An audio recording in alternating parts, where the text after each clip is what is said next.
Mau batu kulit inang.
Saya tak pergi sana mati. Kita kalau yang bekas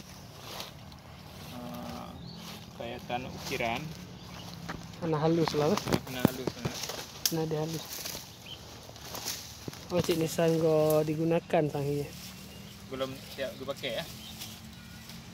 Tapi dalam proses proses pembentukan je berarti berapa panjang mana segi. Seharusnya lagi ada kinong ya. Kinong kan berbagai ornamen ya. Ornamen juga terbentuk. Kinyo karena belum selesai ya. Secara kasar. Berarti buat batai badannya tak melai le je. Ini terbalik ya. Tak berubah posisi dia ya.